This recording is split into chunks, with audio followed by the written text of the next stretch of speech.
The financial siege of Royal Lodge has officially failed. It was supposed to be the kill shot.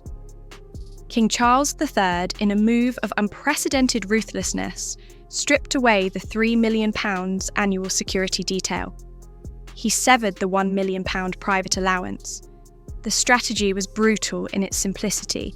Starve the Duke of York into submission.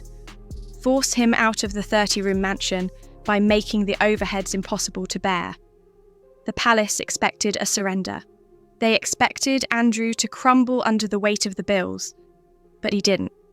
Instead, Prince Andrew has countered with a stunning, inexplicable display of liquidity. As we speak, a private 10-man security detail has deployed to the perimeter of Royal Lodge. These aren't police.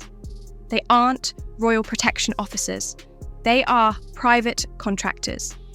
And they are being paid on time, in full, by a prince who supposedly has no income.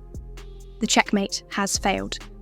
But the relief inside Andrew's camp has been replaced by a cold, hard panic inside the corridors of MI5, because money doesn't appear out of thin air.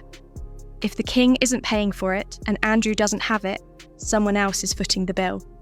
A mystery benefactor has stepped out of the shadows, and intelligence suspicions have immediately pivoted to a code red threat vector that has nothing to do with family drama and everything to do with national security.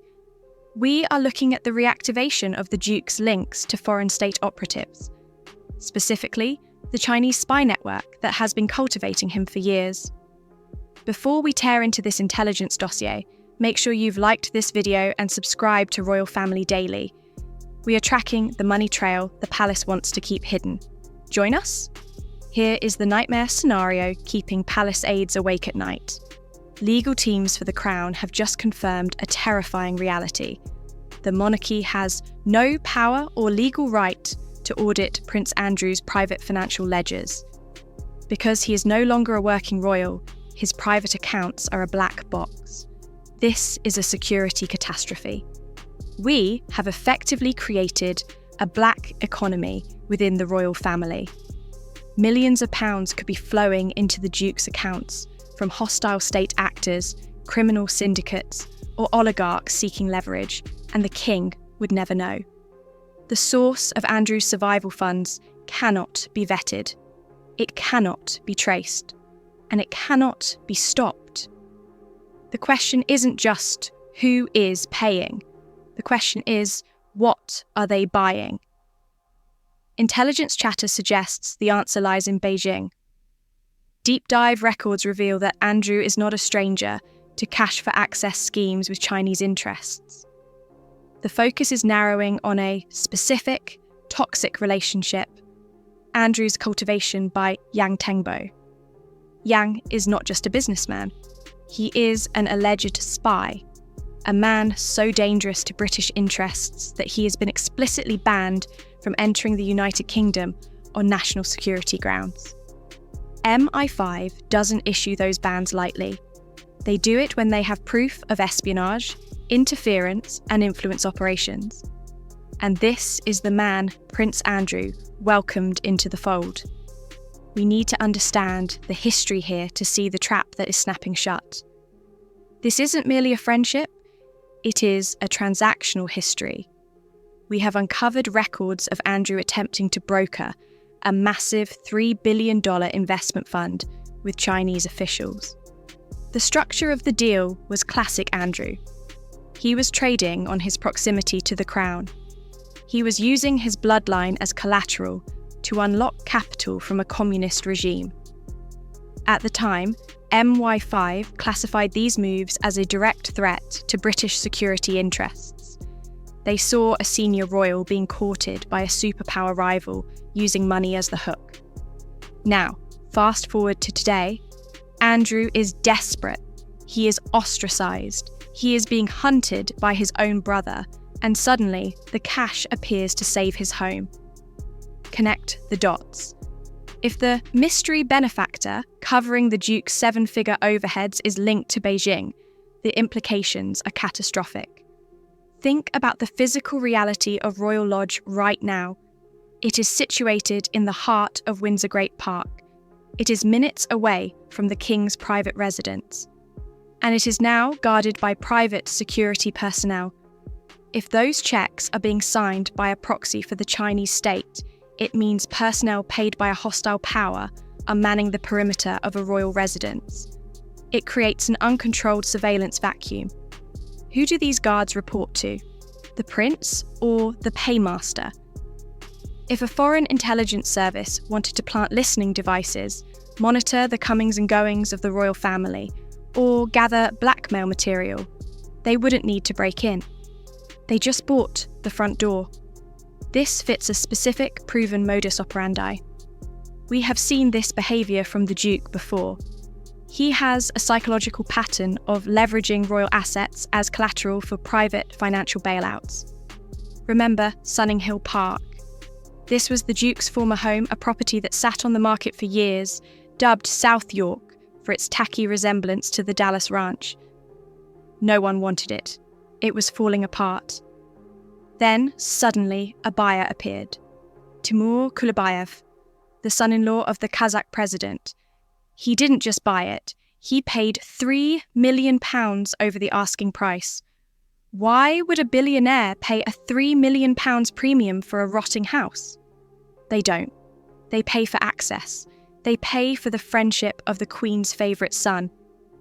That transaction was a clear signal to the world's dark money markets. Prince Andrew is open for business. If you bail him out, you own a piece of him. Now, look at the timing of this current shadow funding. It is critically suspicious. It coincides almost exactly with the Department of Justice's explosive release of 3,000 pages of Epstein files. These documents confirmed what we all suspected. Andrew hosted the convicted paedophile at Buckingham Palace in 2010. The Duke is at his most toxic. His reputation is in the gutter. He has been stripped of his HRH style, his military titles, and his dignity. In the legitimate business world, he is radioactive. No bank would touch him. No reputable investor would partner with him. Yet, paradoxically, he has found a sponsor. He has found someone willing to burn millions of pounds a year to keep him afloat in a house he doesn't need. This is not charity. This is an investment. The only entities willing to invest in a distressed asset, like Prince Andrew, are those who value disruption over reputation. Keeping Andrew in Royal Lodge humiliates the king. It keeps the monarchy off balance. It creates a permanent fracture in the British Constitution. For a foreign adversary, that chaos is worth every penny. The situation on the ground is getting ugly. While the high-level spy games play out, the local reality is grim. The king has tried every trick in the book. We know that Charles has refused to fund repairs for the damp and black mould spreading through Royal Lodge. He is literally trying to rot his brother out. He's utilising the crumbling infrastructure as leverage. But Andrew is digging in. He is reportedly confining himself to a single wing of the house to save on heating, living like a squatter in a palace, protected by his mercenary guards. There were rumours of a temporary move to Marsh Farm at Sandringham while repairs were done. That plan died instantly. Why? Because the villagers revolted. The local tenants and residents on the Sandringham estate made it clear they do not want him there. He is a pariah in his own country. This isolation is exactly what MI5 fears most. A desperate, lonely, ostracised royal is the perfect target for recruitment.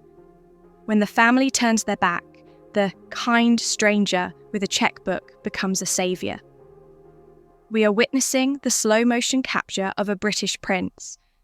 The king's financial pressure intended to solve the problem has backfired spectacularly. It has forced Andrew into the arms of the highest bidder. And if that bidder operates out of Beijing, the royal family has a spy problem that makes the Sussex leaks look like child's play. The siege of Royal Lodge is over.